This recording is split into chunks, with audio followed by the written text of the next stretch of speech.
Assalamualaikum warahmatullahi wabarakatuh. Alhamdulillah di video kali ini saya akan membahas pembahasan yang berbeda ya. Biasanya saya akan selalu membahas tentang Persib Bandung, tapi di video kali ini saya terpicu untuk membahas sedikit tentang pembahasan sepak bola di usia dini. Ya, nama saya Indra Jaya, saya penulis juga sering nulis ya, disebutnya sering nulis, kemudian senang dengan sepak bola, suka dengan sepak bola, pelatih juga, kemudian pemerhati sepak bola juga.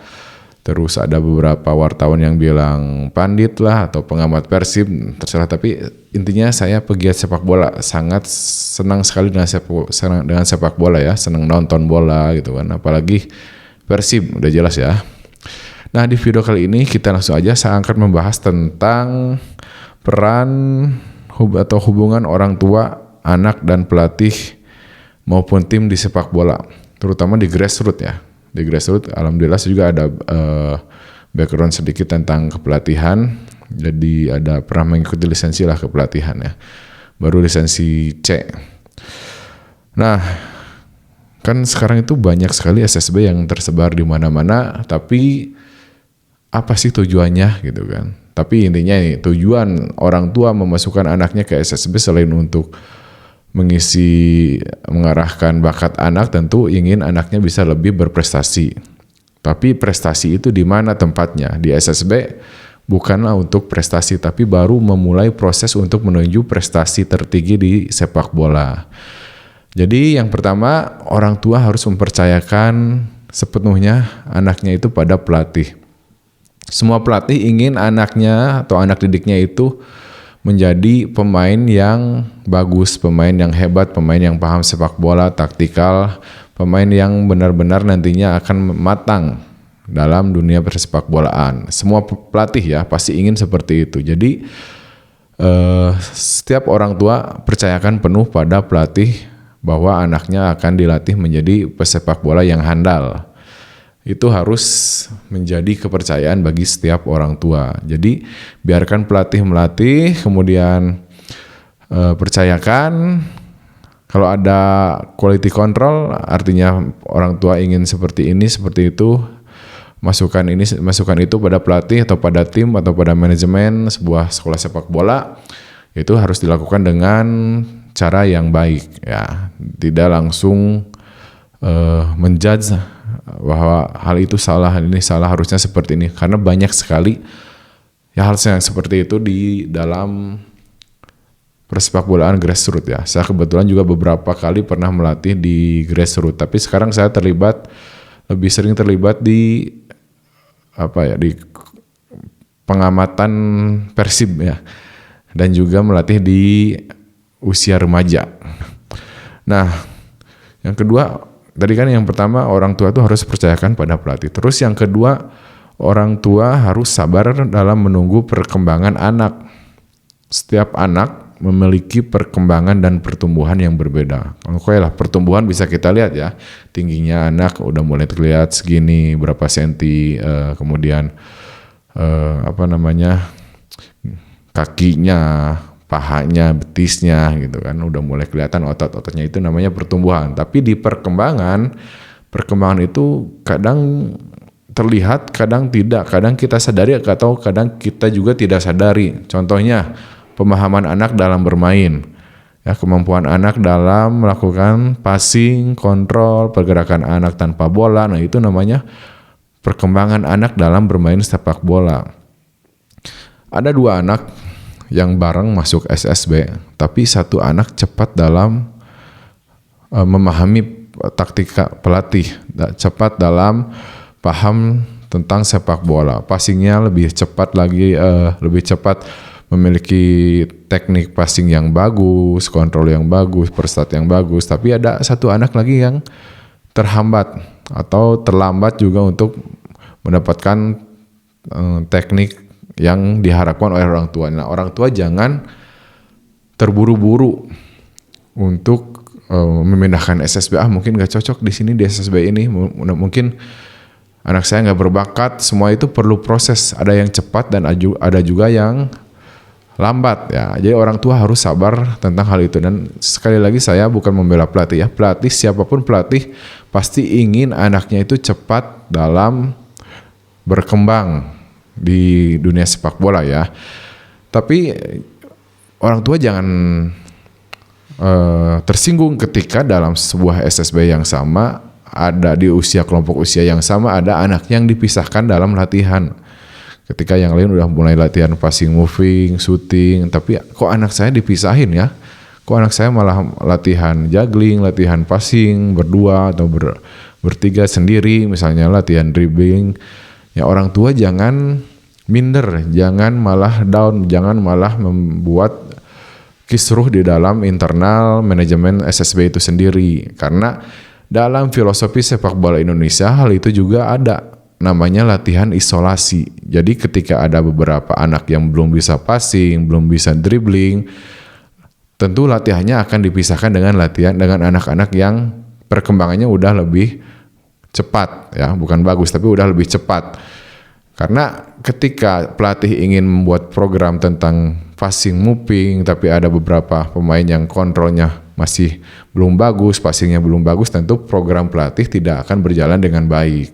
Nah, dari situlah ada yang namanya dengan latihan isolasi ya. Jadi anak dipisahkan dulu biar passingnya bisa mengikuti pemain-pemain yang udah cukup baiklah dalam melakukan passing, dribbling ataupun shooting ataupun kontrol ya. Nah, di situ orang tua harus memahami, dan saya pikir pelatih juga pasti udah tahu.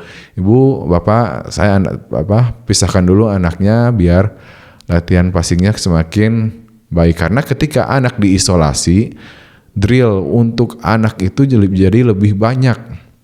Drill itu pengulangan ya, passing anak ketika dia latihan sendiri berdua, tentu dia mendapatkan waktu untuk di waktu yang sama ya, misalnya latihan sama-sama setengah jam, tapi ketika dia diisolasi, passing yang dia dapat itu bakal lebih banyak ketika dia latihan isolasi daripada latihan bersama dengan teman-teman yang lain. Nah, disitulah proses mengejar ketertinggalan anak yang passingnya kurang.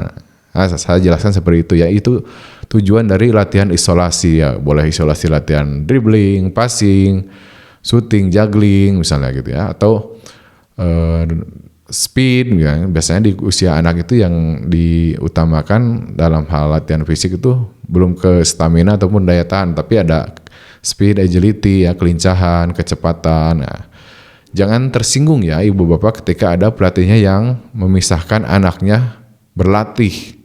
Nah, itu orang tua harus memahami hal seperti itu, dan tentu pelatih juga harus ada komunikasi dengan orang tua dan juga dengan anaknya, sehingga anaknya tidak merasa saya dipisahin sama si teman saya ini, nggak mau latihan lagi Nah, hal itu jangan sampai terjadi.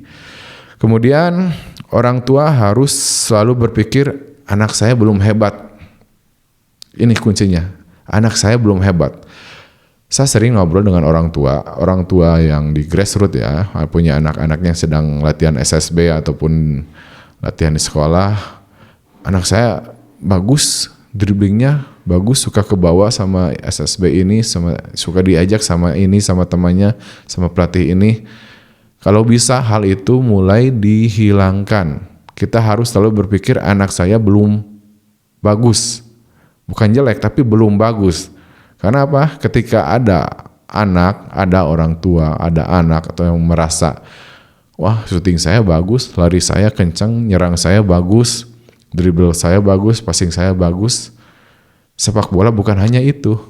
Sepak bola itu ada menyerang dan bertahan. Nah, di era sepak bola sekarang, bukan hanya pemain bertahan yang diminta untuk bertahan dengan baik, tapi gelandang, serang, striker, sayap juga sekarang dilibatkan untuk bertahan. Kalau dalam lisensi itu apa itu menyerang? Menyerang itu adalah ketika tim sedang menguasai bola.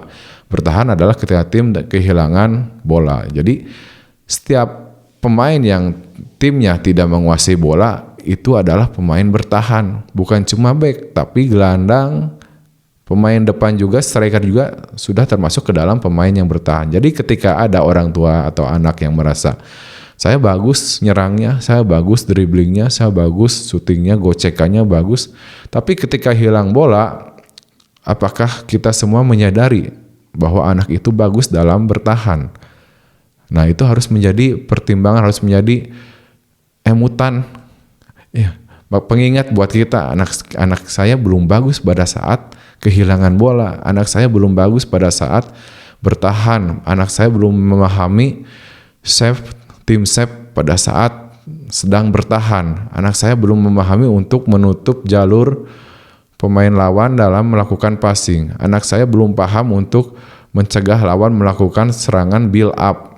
Nah, di situ orang tua harus tahu, harus paham. Anaknya juga harus paham. Begitupun anak-anak yang bermain di posisi bertahan misalnya. Anak saya bagus, buang bolanya jauh, nendangnya jauh, slidingnya bagus, larinya kenceng, body ballnya kuat. Tapi pada saat menyerang, apakah anak kita atau pemain kita ataupun pemain di SSB tersebut bisa melakukan yang diharapkan oleh pelatih, misalnya harus melakukan permainan yang konstruktif, build up dari belakang ke tengah, ke depan, bisa nggak anak kita? Jadi kita harus selalu berpikiran anak saya belum bagus, belum baik, belum hebat. Jadi oke, bertahannya bagus, tapi ketika membangun serangan anak kita bisa nggak?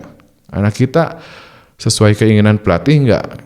Nah, itu yang harus selalu diingat, karena secara umum sepak bola itu ada menyerang dan bertahan. Nanti kita bahas tentang secara individu ya. Jadi kok anak saya nggak dipakai ya, nggak masuk inti ketika lawan ini ya. Ketika pelatih menginginkan build up, misalnya permainan anak-anak bisa bermain build up atau timnya bermain build up dan konstruktif dari bawah ke tengah atau dari belakang ke tengah ke depan.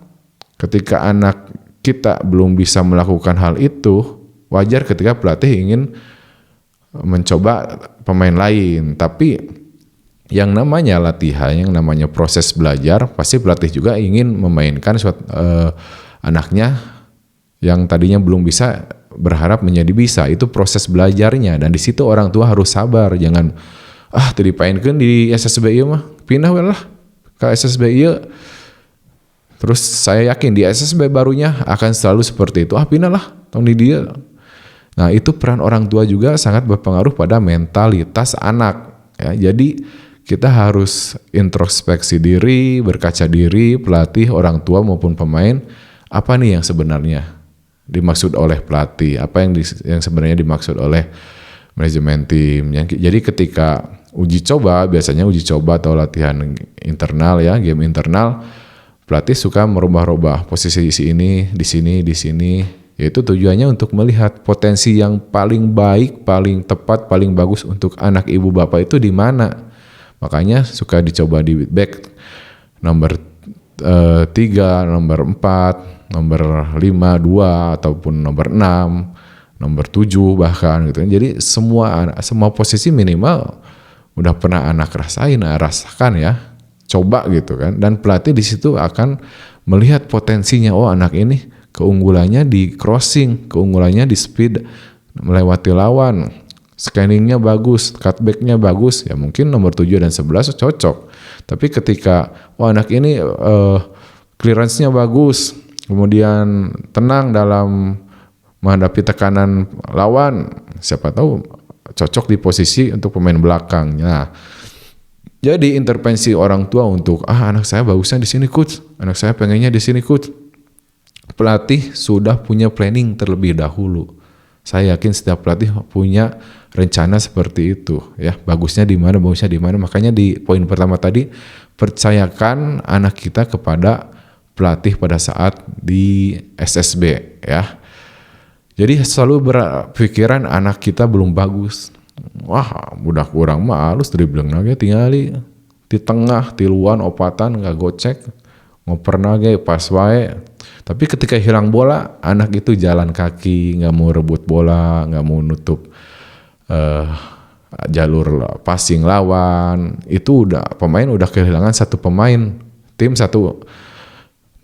udah kehilangan satu pemain pada saat bertahan, tidak ada kontribusi, apalagi sering out positionnya. Jadi jangan dilihat pas nyerangnya aja. Kadang di kita memang seperti itu. Kultur sepak bola Indonesia seperti itu, yang dilihat pada saat menyerang.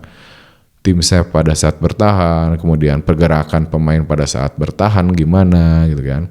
Bahkan pada saat pergerakan pemain pada saat menyerang pun luput dari pengamatan kita. Misalnya ketika pemain kawannya pegang bola, apakah anak kita bisa mempermudah temannya untuk mengoper bola atau membuka ruang, dribble temannya atau melakukan combination play gitu kan. Nah itu kadang luput dari pengamatan ketika tanpa menguasai bola si anak tuh. Ya, jadi anak bermain bola bukan hanya dengan bola. Bola itu hanya satu. Ketika ada satu pemain yang kuasai bola, artinya ada 21 pemain lainnya yang tidak menguasai bola. Harus kemana? Yang bertahan harus seperti apa, menutup ruangnya. Yang menyerang harus seperti apa, membantu rekan yang kuasai bola. Nah, di situ harus dipahami.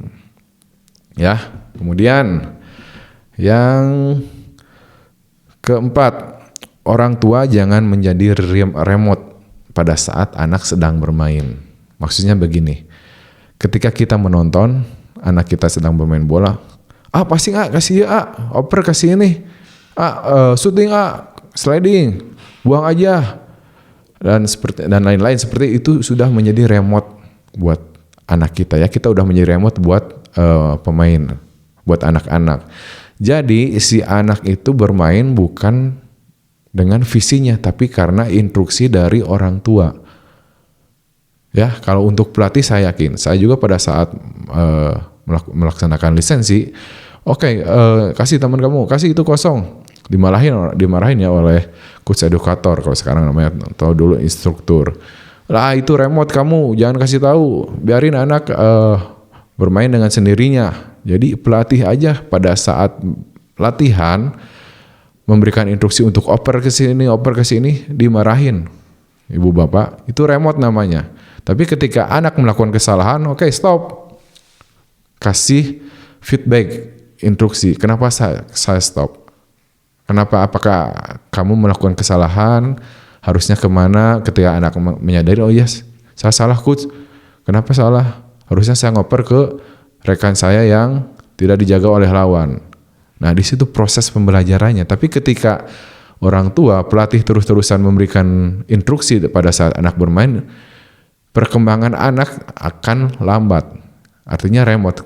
Ketika instruksi itu berhenti, anak ngelag. Kemana kenya? Biasanya dibejaan ku si ayah, ku si ibu, ku pelatih. Nah, di situ prosesnya. Biarkan anak salah pada saat latihan, pada saat bermain di kelompok usia dini, karena disitulah proses anak untuk menjadi lebih matang dalam bermain sepak bola. Jadi berhentilah memberikan instruksi di luar lapangan, karena itu adalah remote. Jangankan orang tua, pelatih pun pada saat pemainnya sedang berlatih dimarahin oleh coach edukator ya. Itu namanya remote. Berbeda dengan instruksi pada saat pertandingan. Come back, drop, transisi, bikin tim sayap, geser. Itu kan secara umum. Jadi secara tim yang diarahkan, yang diingatkan. Nah, karena sebelumnya pasti sudah dilatih oleh pelatih, set play-nya seperti ini, game play-nya seperti ini, pada saat bertahan harus seperti ini, teamwork, kemudian compact defense-nya seperti apa, tim shape-nya seperti apa. Jadi hanya pelatih biasanya hanya cukup mengingatkan, dan pemain yang cerdas diingatkan seperti itu sudah cukup. Compact, tim shape-nya harus bikin kayak gini. Kamu dulu yang ambil, aku cover. Kadang gitu.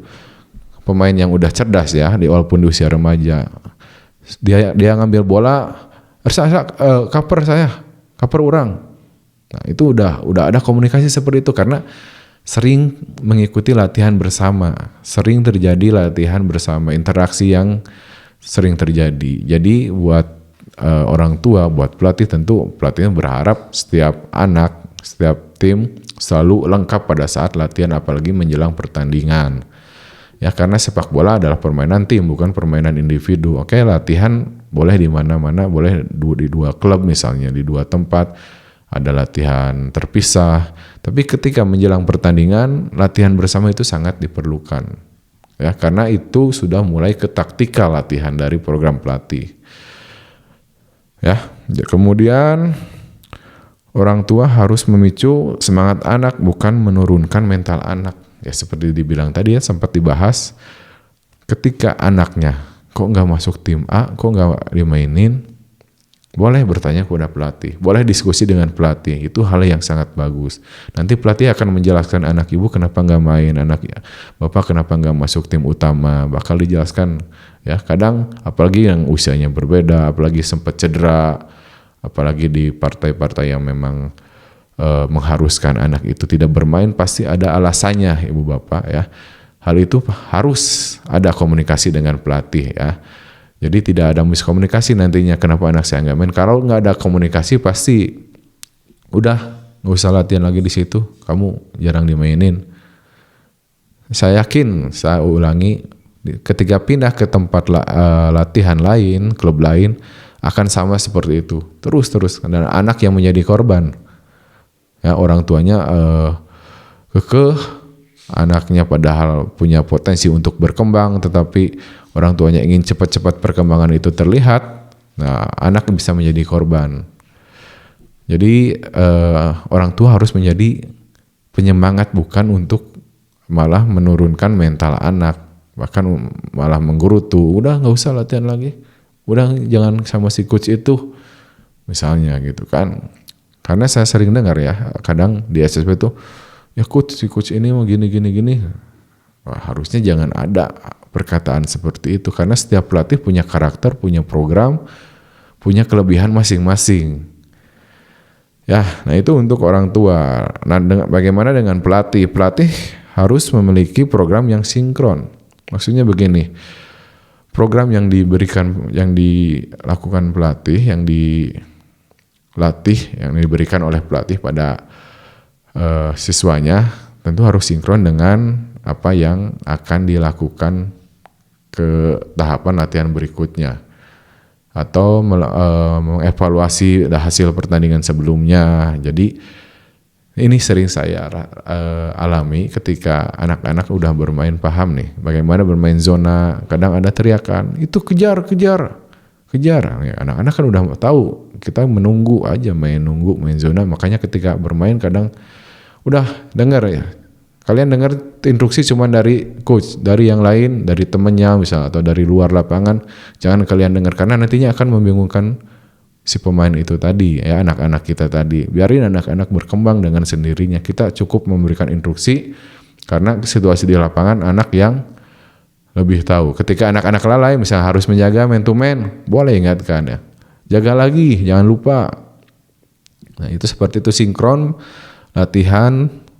Tujuannya apa nih misalnya ya, tadi kita kembali lagi ke pembahasan tentang pelatih harus memiliki program yang sinkron. Apa tujuannya? Apalagi di usia grassroots, prestasi itu nomor sekian. Yang paling utama itu perkembangan anak dulu, perkembangan passingnya, perkembangan, makanya ada 5 lawan 5, 7 lawan 7, 9 lawan 9, kan itu maksudnya sinkronisasinya di situ. Pada saat 7 lawan 7, 9 lawan 9, atau 11 lawan 11, programnya seperti apa. Jadi orang tua, pelatih maupun anak harus tahu tujuannya apa nih. Biasanya kan pelatih ngasih tahu, oke hari ini latihan ini untuk apa, ini. Oke, laksanakan, mainkan dalam game, evaluasi ketika ada kesalahan. Nah, di situ nantinya akan ada perkembangan yang lebih cepat. Dan kalau bisa jangan terlalu banyak intervensi dari luar. Ya, sekali lagi pelatih pasti ingin punya pemain yang perkembangannya lebih cepat. Kemudian pendekatan persuasif pada anak dan orang tua. Pelatih punya ego pasti, punya ego, orang tua punya ego pasti, apalagi orang tua yang anaknya berbayar gitu ya. Anak saya mahal bayar di sekolah sepak bola ini. Tapi pendekatan dari seorang pelatih maupun orang tua ataupun pelatih kepada anak itu harus selalu dilakukan. Saya beberapa kali sering melakukan pendekatan seperti itu. Misalnya secara terpisah melalui WA. Bel, kamu tadi main bagus, tapi coba pada saat nyerang, kurangi kamu untuk melakukan dribble yang nggak perlu, karena di situ tim akan kehilangan momentum untuk melakukan serangan balik. Nah, hal-hal seperti itu akan lebih didengar oleh pemain. Orang asa dihargaan. Si coach langsung ngasih tahu saya melalui WA. Berarti saya diperhatikan. Orang tuanya pun saya yakin. Berarti anak saya benar-benar diperhatikan. Padahal mungkin pelatih itu memberikan hal seperti itu kepada semua pemain. Tetapi karena ada tujuan khusus untuk memberikan motivasi agar anak merasa diperhatikan, orang tua merasa diperhatikan, ya hal-hal seperti itu kadang sering dilakukan oleh pelatih, memberikan evaluasi pada pemain pada saat setelah bermain atau pada saat setelah latihan. Coba kamu nanti kalau bermain clearance-nya lebih tepat sasarannya, jangan asal buang. Kamu coba sekarang passing-nya pilih pemain yang tanpa pengawalan, atau sebelum passing, sebelum terima bola scanning dulu, prestatnya harus bagus, sebelum dapat bola harus sudah tahu tujuan yang bola yang kamu dapat harus kemana, sesuaikan dengan prestat gitu kan. Nah, hal-hal seperti itu kadang menjadi hal kecil tapi sangat dihargai, sangat memberikan efek besar untuk pemain maupun orang tua. Saya yakin lah semua pelatih sering melakukan hal seperti itu. Jadi ada umpan balik ya, feedback untuk pemain. Kadang memang dilakukan secara keseluruhan, menyeluruh pada saat di lapangan. Tapi pendekatan individu seperti itu juga harus dilakukan untuk menjaga, untuk mempertahankan soliditas tim. Apalagi untuk tujuannya menaikkan mental anak dan orang tua ya, kepercayaan orang tua kepada anak. Si coach berarti memperhatiin anak saya nih, ya udahlah percaya. Kadang ya seperti itu saya merasakan, ya percayalah sama si coach mah, suka dikasih tahu kan anak saya juga gitu kan kurangnya apa gitu kan. Nah kemudian yang terakhir, sebisa mungkin pelatih tetap memainkan anak binaan sendiri ketimbang harus mengambil pemain dari luar. Biasanya sekali lagi kan harus programnya tuh harus sinkron. Anak-anak ikut turnamen ini untuk apa? Prestasi sebetulnya kejauhan.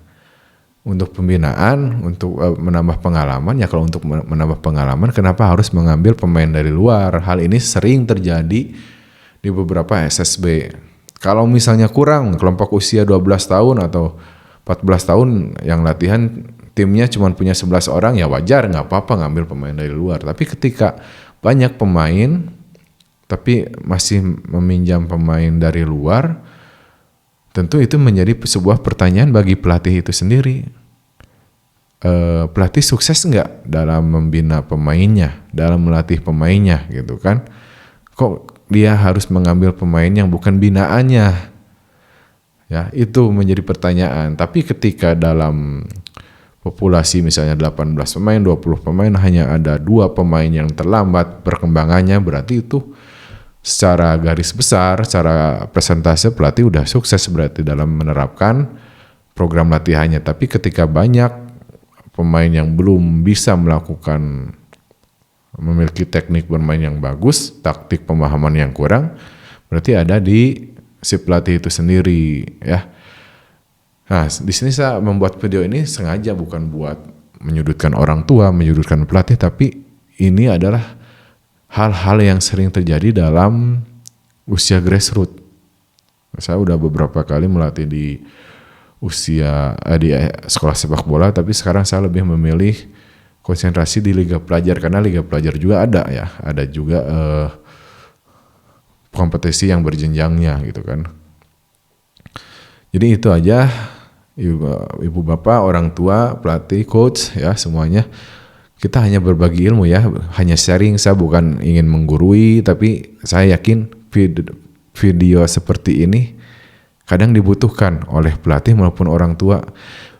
Boleh di-share, karena saya yakin ada beberapa pelatih orang tua yang kadang canggung untuk berbicara seperti ini. Tapi ketika ada orang lain yang bisa mewakili pembicaraan ini, saya yakin teman-teman pelatih maupun orang tua bisa saling memahami ya. Ya udah ini coba saya biar si orang tua si ini paham maksudnya gini maksud pelatih. Biar anak saya paham maksud pelatih seperti ini ya. Ya itu aja. Terima kasih, semoga video ini bermanfaat. Assalamualaikum warahmatullahi wabarakatuh.